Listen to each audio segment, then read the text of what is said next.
যাদের অপসারণের জন্য আমরা আওয়াজ তুলেছি, পুরো পশ্চিমবঙ্গের মানুষ যার অপসারণের জন্য আওয়াজ তুলেছেন, সেই দাবি কি ন্যায় বিচারের সাথে কোনোভাবে তার যোগাযোগ নেই? অবশ্যই যোগাযোগ আছে, অবশ্যই যোগাযোগ আছে। এই মানুষগুলি যদি তাদের পদে বহাল থাকে তাহলে তদন্ত প্রক্রিয়া বিঘ্নিত হওয়ার যথেষ্ট সম্ভাবনা আছে। সেই জায়গা থেকে দাঁড়িয়ে আমাদের মনে হয়েছিল যে আজকে আলোচনার মধ্যে আমাদের 1 থেকে 5 প্রত্যেকটি দাবি সমান গুরুত্ব পাবে। আমরা এখনো সেই আশা রাখছি, এই বিল্ডিংটা, এই চেয়ারটার প্রতি সেই ভরসা আমাদের অবশ্যই আছে বলেই আমরা এখনো অপেক্ষা করছি এবং আমরা আরো অপেক্ষা করব।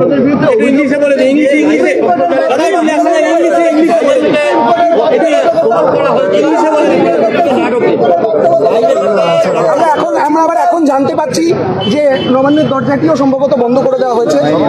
আমাদেরকে সেটা জানানো হয়নি, হয়তো মুখ্যমন্ত্রীর যে বক্তব্য ছিল সেটাইতেই আমাদের বুঝে যাওয়া উচিত ছিল যে আর হয়তো কোনো আলোচনা উনি করতে চাননি। উনি বলেওছেন, আমি শুনলাম, কিন্তু আমি আশা রাখবো, আমি এবং আমরা West Bengal Junior Doctor Front আশা রাখবে যে আলোচনার মাধ্যমেই এই জিনিসের সমাধান হবে। আমাদের সদিচ্ছা এখনো আছে, আমরা বিশ্বাস করি মুখ্যমন্ত্রীরও সদিচ্ছা এখনো আছে।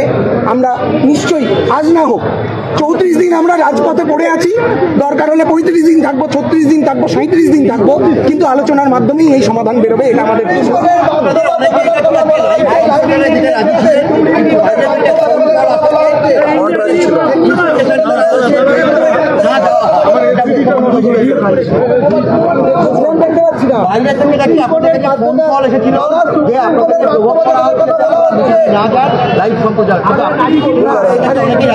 সম্পূর্ণ ভুল কথা।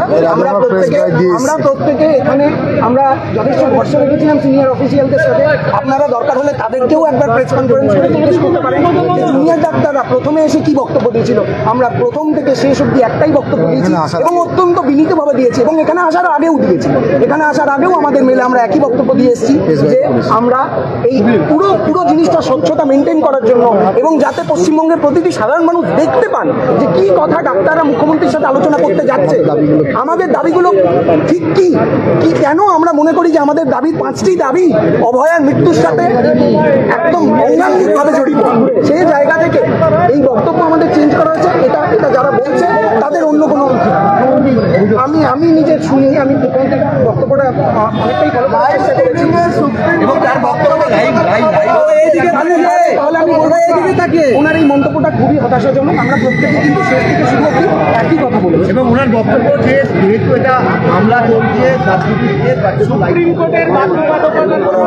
এরকম আমাদের যা জানা এরকম কোনো বাধ্যবাধকতা নেই, এবং যদি তাই হয় তাহলে আমি এটা বলবো যে এই জিনিস নিয়ে সোশ্যাল মিডিয়া থেকে শুরু করে এমনকি মুখ্যমন্ত্রী নিজেও বহু সাংবাদিক সম্মেলন থেকে এই ঘটনা নিয়ে কথা বলেছেন, অনেক সরকারি অফিসিয়ালরাও বলেছেন। তাহলে প্রত্যেকেই কি সাবজুডিস ম্যাটার নিয়ে কথা বলছেন বলে ক্যামেরার সামনে বলবেন না?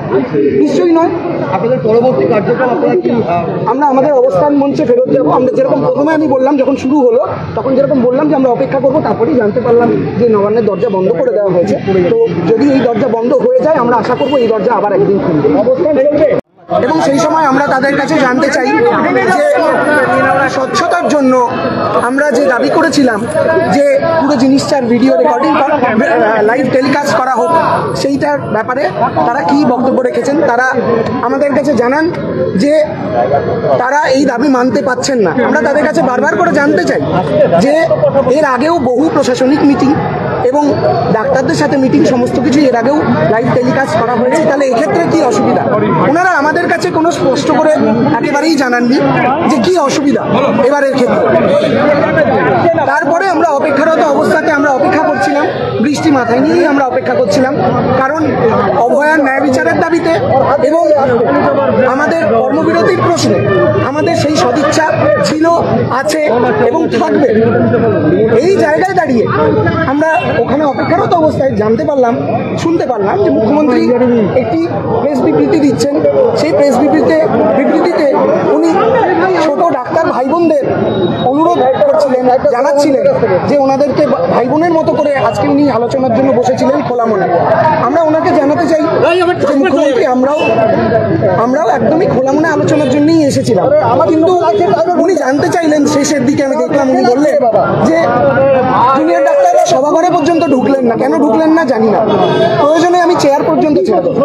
আমরা খুব বিনীতভাবে জানাতে চাই যে ম্যাডাম, আমরা চেয়ারের জন্য কোনো আলোচনা করতে আসিনি, আপনি যদি ওটা ভেবেছেন অত্যন্ত ভুল ভেবেছেন। আমরা এসেছিলাম আমাদের ন্যায় বিচারের দাবিতে, অভয়ের ন্যায় বিচারের দাবিতে, এবং আমাদের যে 5টি দাবি সেগুলো নিয়ে একটি সুষ্ঠু আলোচনা যাতে হয় সেই জায়গা থেকে।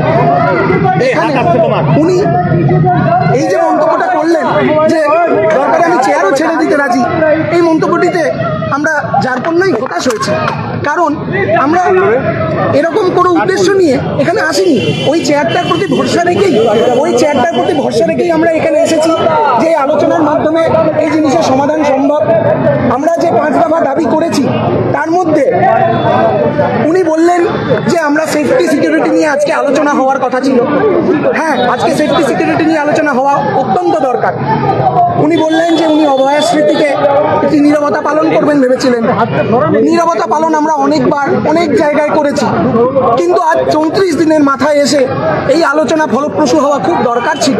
আমরাও একই কথা মনে করি, এই দরকার ছিল, কারণ এই জিনিস পশ্চিমবঙ্গের প্রত্যেক সাধারণ মানুষের মানসিক এবং শারীরিক স্বাস্থ্য দুই দিক থেকে এখন বিপর্যস্ত, পুরো পশ্চিমবঙ্গের মানুষের। এই জায়গায় দাঁড়িয়ে আমরা মনে করেছিলাম যে আমাদের এই আলোচনাটা করা দরকার। সেখানে এই যে আলোচনাটা যে হতে পারলো না শুধুমাত্র প্রশাসনিক জটিলতার জন্য, এটাতে আমরাও যারপন্যায় হতাশ হয়েছি। এবং উনি যে বললেন যে কার বিরুদ্ধে কারো যদি কোনো অভিযোগ থাকে তাহলে সেটা বিচার সুপ্রিম কোর্ট করবে, সিবিআই করবে, অবশ্যই আমরাও তাই বিশ্বাস করি। কিন্তু আমাদের দাবি 5 দফা দাবি আমি মনে করি পশ্চিমবঙ্গের প্রত্যেকটি মানুষের কাছে এখন জানা। সেখানে তারা কি মনে করছেন যে আমাদের অভয়ের ন্যায় বিচারের দাবির সাথে